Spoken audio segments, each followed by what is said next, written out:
It's Red Eye Radio.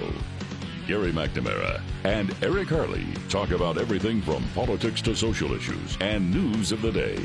Whether you're up late or you're just starting your day, welcome to the show. From the Uniden America Studios, this is Red Eye Radio. All across America and around the world, we are Red Eye Radio. He is Eric Harley, and I'm Gary McNamara. Good morning. Uh-oh. What? I'm making this announcement here. What? We have the first one in for 2028. All right. Gavin Newsom. Okay. You saw he announced yesterday he's visiting counties in Texas, counties in California that voted for Trump. To find out why they voted for Trump? To find out why they voted for Trump. Does that sound familiar to you? Yeah, it sounds like when he actually traveled to Texas to find out what Texas was doing right on the economy. Remember that? Oh, was he lieutenant governor then? Yeah. Yeah. He was like, I'm going to go to Texas because we're not California. Yeah. Taxes, regulations. Yeah. I'm going to go and try to figure out what's that. And now he's doing the same thing. But the reason I think he's running is what he said. We'll play that in a minute. But his hair's not slicked back. It's dry slicked back. You can see the gray in his hair. It's not the slick back Pat Riley look. Oh, really? That didn't work for him. Remember? Yeah, well. That didn't work for him. The 1980s Pat Riley, coach of the Lakers, his 80s slick back hair, that's what he was wearing for the last couple of years now. Maybe this is just, a different look for the day, but the fact is it's gray. And do I see some strands hanging down by his neck? Yeah, I think he's trying to look hip and cool now. But here's what he said. When I heard what I said, I went, "Oh my God, he's running! He's going to run." Here it is. I'm not looking. It's not about voters. It's not about voters. I care about people. I don't care who you voted for. I care about people. I care about Trump supporters. I care about RFK Jr. supporters. I care about Tucker Carlson supporters. I care about Charlie Kirk supporters. I care about Ben Shapiro supporters. I care about all people. I care about the people living here in the Sierra, folks down in San Diego where I just was, or in my backyard in Fair Oaks, California. I care about people, and I care about protecting them, their public safety, and their public health. And I care about being honest with them as well and level setting with them. This is not an academic exercise. We had the experience with Donald Trump. Don't fall sort of prey to somehow this is some new day. Listen to what these guys are saying and telling you. Look at what they're prepared to do day one, January 20th, 21st.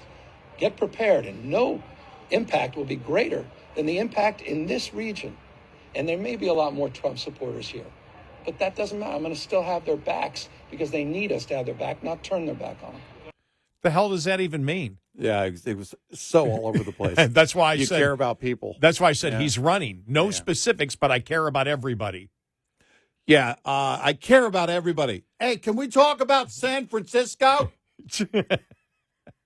You care about those people? What about gas prices in next year or 2 years? I forgot what it is. The $2 increase. Oh, yeah. Yeah. I care. Do you care about people who can't afford an electric vehicle? And I saw that. I went, well, I saw what he said, and I went, okay, this is the typical BS. But then when I saw the video and saw the hair, the different hairstyle, and then what he said, I care about Trump support. He was like, what do you mean? All these people that you mention, they voted specifically for Trump because of what he's going to do. They believe he's going to do on day one. Mm-hmm. So how do you care about the people that disagree with you? And why are you saying you care about them? What's the point? If you're traveling to talk to Trump people and they disagree with you as close to 180 degrees as possible, what are you going to tell them specifically? Stop with the generalities, Newsom. Remember, you tried it with DeSantis, and you got smoked in that debate. Well, this whole idea between him and AOC, we're listening. Well, I guess because now's the time to listen. We're listening. We're listening. Oh, my God. No, clearly you're not. You're not listening. It's why you lost. In California, Newsom's not going to lose if he could be governor forever. I don't know. They have term limits now. AOC, she can hold that seat for a long, long time. Well, she's becoming the oppressor, so we don't know in her district. But your party is suffering, and Trump made progress in the true progressive. Trump made progress in every state, including, and first and foremost, the most progress he made was in the state of New York, AOC. Are you listening to that? Those are you're not listening. You weren't listening before the election. Nobody buys that you're going to listen now. All of a sudden, again, you're going to listen to people who voted for Hitler? This is... You care about Hitler voters? Right, exactly. I didn't even think about that one. You're saying you care about Hitler voters. Right. People who follow the fascists, who support fascism? No, you don't care. And pretending you do is silly. Yeah, starting out your 2028 campaign by telling the biggest lie ever that you actually care about people that you believe are voting for a fascist probably is not the way to go because nobody buys it. I'm Gavin Newsom. I'm the station that cares. But they don't know where to go. They don't know where to go. They don't. They don't know where to go. And I'll see Dad here in a few days, and I'll talk to him about it today. Because I talk to my dad every day. I'll talk to him about it today. Because what's happening right now, he's been paying attention to the news the last week or so, which is great. Because Dad's just, when you're 98 and a half, you just don't do the same things. But he's been asking me a bunch of different questions the last couple of days. I went, oh, you're watching the news? Yeah, we've been watching a lot more news lately. I'm like, this is good. Yeah. Opens up the range of discussion that we can have. Right. And so I thought about when I was listening to that, I'm going, my God, he's BSing. That's pure BS, what he's throwing out. There's no specifics with him because he can't throw them out. It's just, I'm going to go and listen to what the Trump Institute of Counties went for Trump. I'm going to listen. I'm going to listen. I'm going to listen. That's the last thing you're going to do is listen. You know exactly where you stand, what you're going to try to do. You're trying to figure out a way not to change on. This is what the Democrats are trying to do right now. We're not going to change on any issue. We simply need to find the 10th millionth way to try to convince the people that these insane ideas will work because they haven't backed off on anything. Now, one issue have they backed off on? When I saw, who said it? Was it Gillibrand from New York? Yeah. Oh, yeah. We should have solved the problem at the border 2 years earlier. 2 years ago. What do you mean solved it? Your party created it. Biden ran on it. It was his campaign where he said, if you've been deported in the Trump years, we want you back. We want you to come back. You opened the border. I know. They're trying to figure out, and I'm not kidding, they're trying to figure out the 10th million way because they've been unsuccessful. 9,999,999. Actually, I'll take that back. They actually have been successful in selling it. It's only when reality hit in the last few years that it hasn't worked. Right. And so, but the insanity, I don't know if they ever had the support on the insane things. Like they never had the support on opening the border the way that they did. They never had the support for the radical transgender movement. That was bullied. They bullied women. They bullied Democrats to be too afraid to talk about it. But now they're doubling down on it again. That McBride, the transgender woman in the House, that she's a victim. That she's all inclusive. No, you're not. You're not inclusive.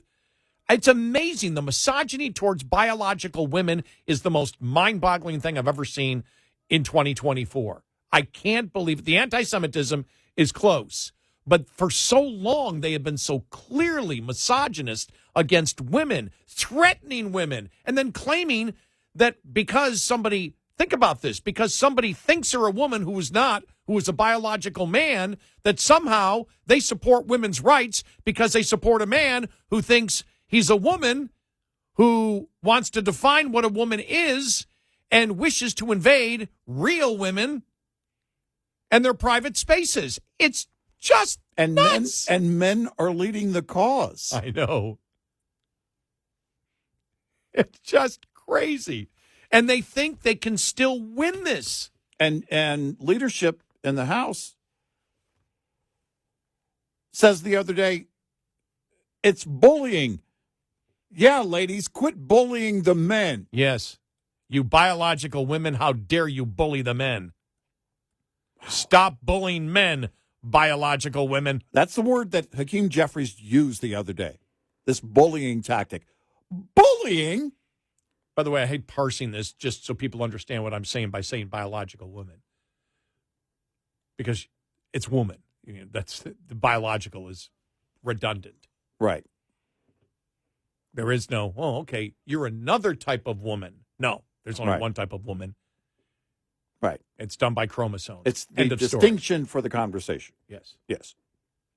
And they over and over again have sent in men to lead this thing and then go after women, including the men that want access to women's locker rooms and restrooms. And if you don't agree, you're a bully and a bigot. Yeah. Ladies, quit bullying the men. How dare you, ladies? Quit bullying them. Why are you women always telling men what to do? Why are you doing that? You've had control of the entire world for the history of the world. We all know that. This is going to be fun to say this. Women, damn it, you've had too much control of womanhood for too damn long. Give it up to a man. You've had your time. What the heck is wrong with you? Right. Let a man share in the womanhood of whatever. I'm running out of things to say. Sorry, Rosie, it's no longer riveting. It's just a problem. This is... I'm running out of the idiocy here. Running out of things to say. Well, idiotic things to say. Well, it is so absurd. I know. So absurd. But Nancy Mace and all the other women who are standing up and fighting, and they're the bully. And dude, are you freaking kidding me? And she's a rape victim. Yes. An actual victim, as we said the other night. She's an actual victim. No, the man is the victim here. Seriously. And the ABC reporter the other day, the arrogant way he approached as if he believes he has the moral high ground. He thought he had her cornered. Let me talk to you as we walk along here. He thought he was going to win that. When she said, and if you believe it, you're crazy. Mm-hmm. He backs off like, whoa, how do I respond to that? Right. I didn't expect that one. Right. Well, when you ask an idiotic question. She's going to work to protect women. Yeah. And she's the bully. Yep. 866-90-RED-EYE. This morning's USDA Farm Report is brought to you by House Products. Tested, trusted, guaranteed since 1920. So you've bought that frozen turkey, now you need to thaw it out. Some people just leave it sitting out on the counter all day long. Bad move. Thawing at room temperature is the thing that kind of dooms people's Thanksgiving from the start. Dooms. Meredith Carruthers with the Ag Department's Meat and Poultry Hotline says first, by the time the inside of the turkey thaws, the outside's been at room temperature for hours, allowing bacteria to grow. Those then could create heat-resistant toxins that won't be killed by the cooking process. And then if you eat those, it could essentially make you sick. So Meredith says thawing in the refrigerator is going to be the safest method of thawing. It keeps things below 40 degrees, too cold for bacteria to grow, but you need to plan for that longer thawing time. It'll take about 24 hours for every 5 pounds of turkey. So you do the math on that. I'm terrible at numbers, except for the number of the Meat and Poultry Hotline, where you can get answers to your holiday meal questions. Call 1-888-MP-HOTLINE. Gary Crawford reporting for the U.S. Department of Agriculture. This report brought to you by Cenex Fuels and Lubes. Lines open for your calls. 866-90-RED-EYE on Red Eye Radio.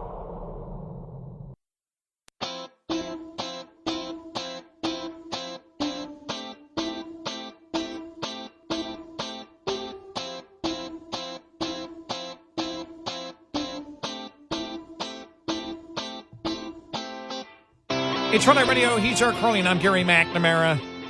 All right, earlier we had got into a quite a long discussion about the whole Matt Gaetz thing and the fact that Pam Bondi is who the president-elect has nominated. Here's Scott Jennings. Here's the panel with Scott Jennings talking about that on CNN last night. All right. Is this just a confirmation that would essentially sail through, Scott, or not? Well, I don't think you could consider anybody, just they're going to sail without any kind of real process. She's going to have to go through a process like everybody else. But I can tell you this is a massive upgrade. I've talked to a couple people up on the Hill already. There's a sigh of relief that now we have somebody here, 2-term AG, strong record on drug enforcement and opioid issues, a total hawk on immigration, politically supportive of Trump, obviously. I don't know a Republican in the country who doesn't love Pam Bondi. So you were starting with Gaetz, a nominee who was underwater significantly to start and was going to always be hard to get to the surface. With Bondi, I do think you're starting above water, and as long as she performs in her hearings, and look, this is somebody who's been through 2 elections in a really big state, and so a lot of public vetting of her has gone on already. So I think this is a great move by Trump to be pragmatic and tell Gaetz to get out, and a really good move to go with Bondi. This is not a shaky limb. This is a sturdy branch he's going with for AG here. Yeah. Yep. We had Very solid pick. We had talked about. You saw the disappointed on X from many of the Trump surrogates when Gaetz was out to the point where, and I don't know why. I just know what I know about the situation with Gaetz, which has been publicly reported, and none of it discounted by the transition team, right, by the incoming administration, and that is. The one thing that you heard was that, well, Gaetz had already been basically vetted by the Department of Justice. They only looked at sex and sex trafficking. That was it.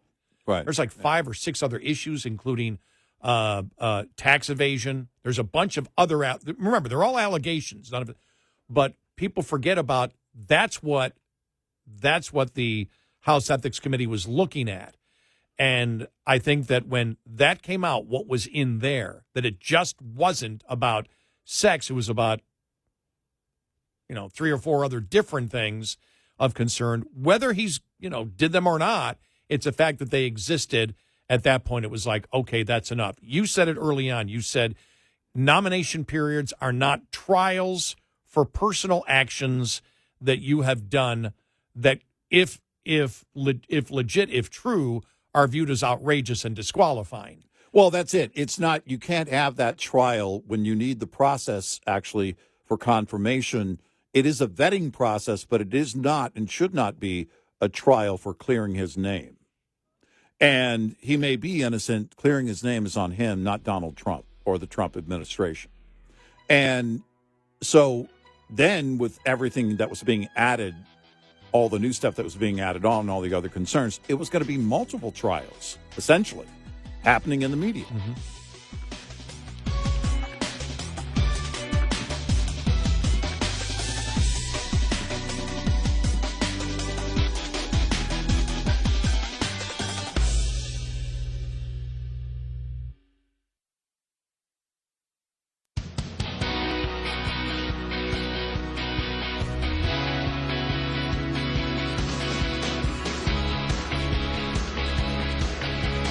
listening to Red Eye Radio from the Uniden America Studios.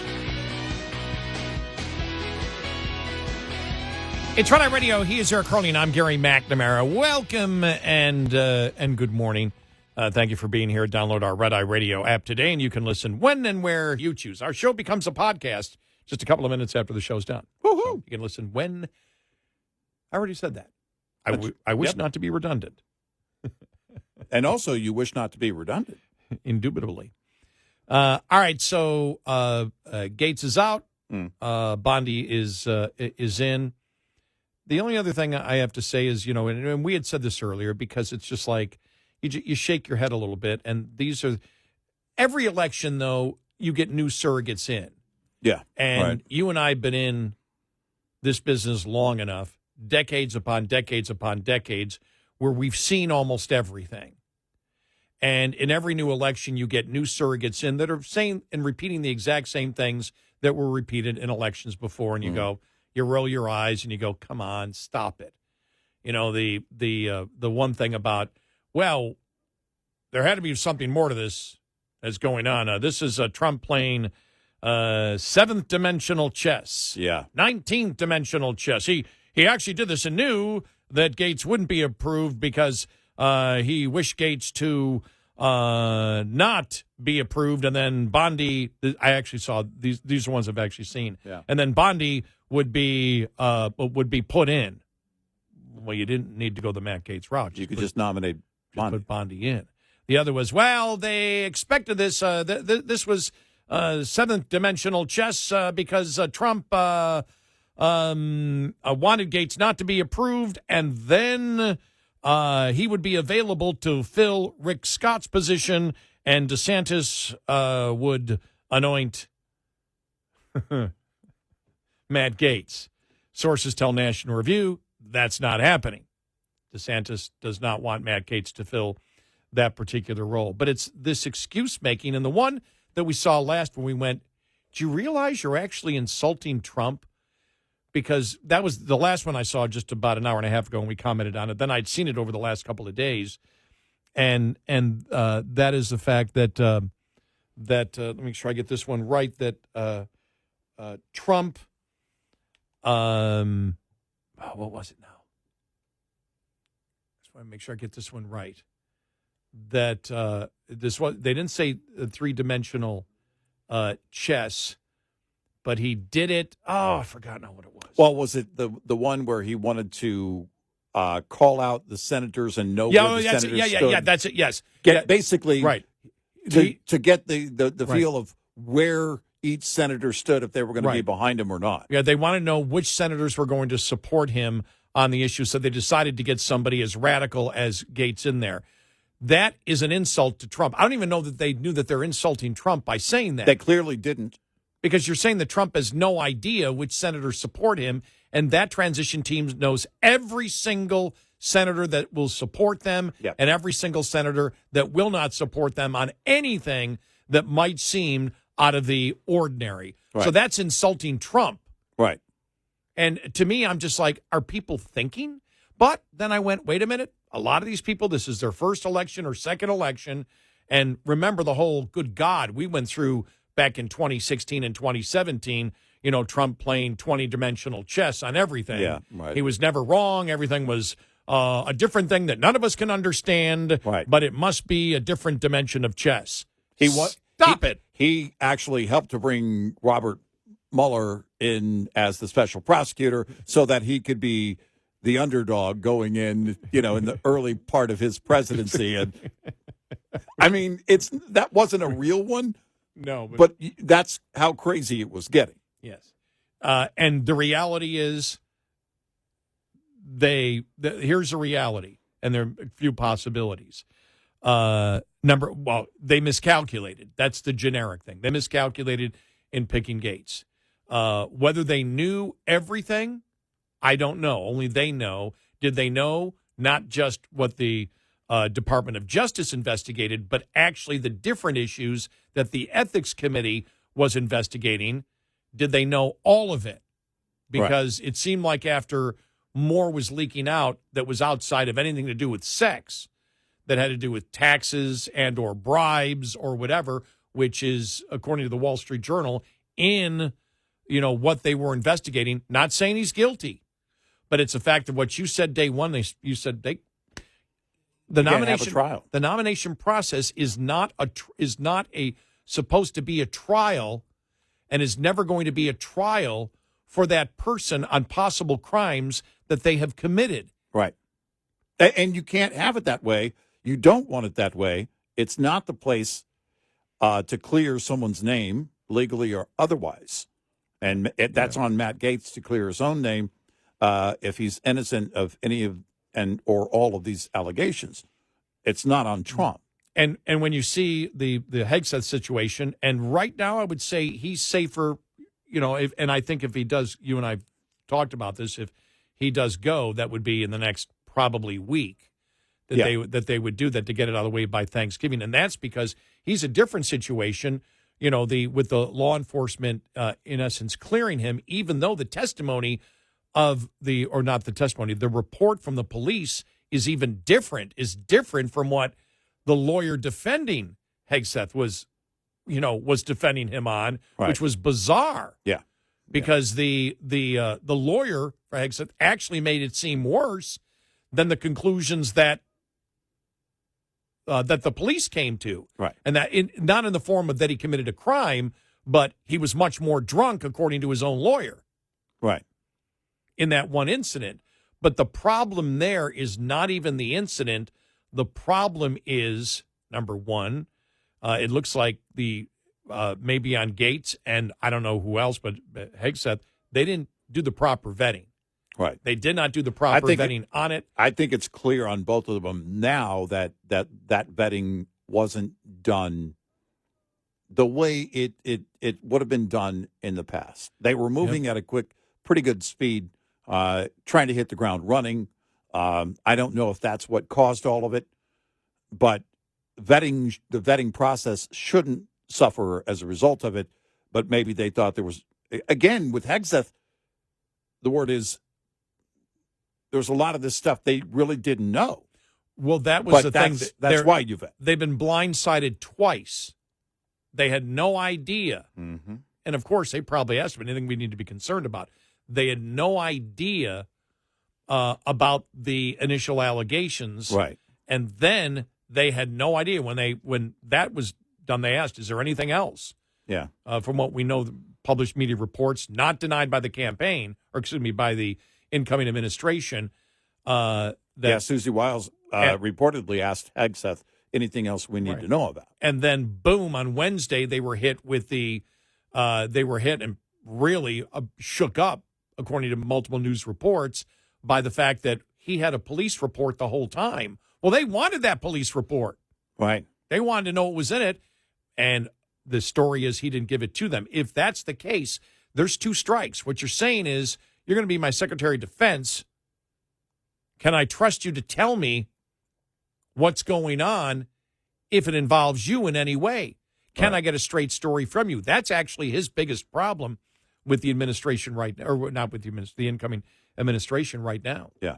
Yeah, I think so too. And also, to what extent, has all of this, again, been floated on Capitol Hill? There's no doubt in my mind they've done a head count already.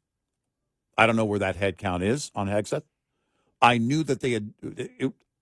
I knew, because it's part of the process. You're gonna do an inside head count. You have to do whatever measures you have to take, and now you've got the cooperation of your party. It is different than 2016, 2017, because not all of the GOP was on board for Trump back then. Right. You have a much greater consensus now, and they understand the process. So that internal head count was going to happen. And I said it the other day, it's happening right now. If it's not done, it's happening right now. And the other thing is, and the reports yesterday showed that Gaetz was given that information. Well, some of the reports said that Gaetz made this, the decision, this call yesterday on his own. That's That's not how it went down. No, it's not. How The transition team was part of making sure he saw that there was really no path to confirmation, and then they put it on him to do the deed. That's just how it works. And that's, they're likely at that point now with Hegseth. I don't know where the head count is, but they've already done a head count already. And you go in again to see if there's any room for movement on any of those no's. But I guarantee you they've already done an internal private head count. I think one of the things going on right now with him is there's a lot of, I don't know, does it get worse than this? There are probably a lot of senators saying, well, I would be as long as there's nothing else that comes through on this, or I need to find out the disparities between the report, the allegation, and his own lawyer, what they said. Well, I need clarification on it. It's a great point because it's not just can you trust him, as defense secretary if he were to become that. It's also can you trust him that nothing else is going to come up during this process in confirmation. Look, one of the things is there's the left, the opposition party will always try and dig things up. That's a given. So there are a couple of surprises maybe along the way. Maybe. Depends on who it is and how long they've served and that kind of thing. But with Hegseth, he already has established a pattern of keeping things from the transition team. Right. So the senators the senators going, well, if he kept it from you, is there more out there that he's keeping from us? So I can't tell you whether if this was it, they might say if this was it, yeah, you'll get my vote. If there's more to this, then you don't. So I can't give you a yes or no right now, which is why you would be on standby. Right. And I don't know what you do. I don't know how long you stay, on that, because what you want, I think for most of your nominees, I would expect to see Bondi out there, today talking about things that she wishes to do, just like Tom Homan's out there. Yep. He's out there every day talking about what he's going to do with immigration because it's such a huge issue. Yep. And here's the other thing, too. Every poll taken since, the number one thing people want done is a focus on inflation. Really haven't heard any talk about what they're going to do on inflation. In fact, the only talk has been surrogates of the president defending the tariffs won't raise prices, and Walmart coming out yesterday and saying, nope, it's going to cause raises in prices, and the surrogates trying to defend and trying to imply that there's nothing bad that comes from tariffs. No increase in prices, no layoffs, nothing. That's a hard sell. And so if inflation is the first thing to bring it down, and there's this great debate on tariffs, you got to get that under control in the next couple of weeks as to what you're going to do or how you're going to frame that. Right. Yep. Because the public right now is saying, and I don't know what they expect. The public may expect prices to be coming down. No, that's your problem. That's your problem that you have, if right? there's a greater expectation than what you can realistically deliver for anybody. I mean, because there won't be a true deflation. It's not going to happen. Actually, the solution here, the remedy, is to expand people's buying power by expanding wealth. That's going to have to come through energy production. If Trump goes in there and says, look, I need to get my own, my own Fed guy in there, raise interest rates to 30%, well, then you might see prices come down. We just might. Nobody can afford to buy anything. Exactly. The roaring 20s come to an end. Everybody would be unemployed, but it's exactly solve that problem. Right. 866-90 Red Eye. Coming up, more with Gary McNamara and Eric Harley. It's Red Eye Radio.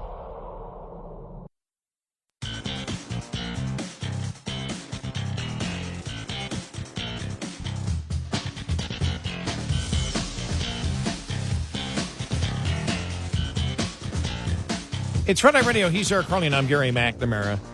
And so you and I were talking about this earlier. Our only goal, we agree with the majority of the Trump agenda. That's all we want to put through. We don't have loyalty to the people in there or the nominees. Right. Because the people in politics come and go. And politics, whether you like it or not, is a key part of moving the agenda, picking the right person. For example, you look at it and you say, is Bondi going to be more effective than Matt Gaetz would be? Many people believe yes. Right. That she'll get the majority of support. The politics of that, and again, we don't know. People go, well, how do you know she's going to be good? We don't know anyone's going to be good. We don't know Trump's going to be good until he's good. Right. Until they're in office and actually doing things. Right. But the politics is important. But the politics is important in moving the agenda forward. I think that too many surrogates of Trump are too caught up in the identity of the people that he has nominated and not moving the Trump agenda forward. Right. This isn't about their personalities and their identities. It's about the job. And it's a big job.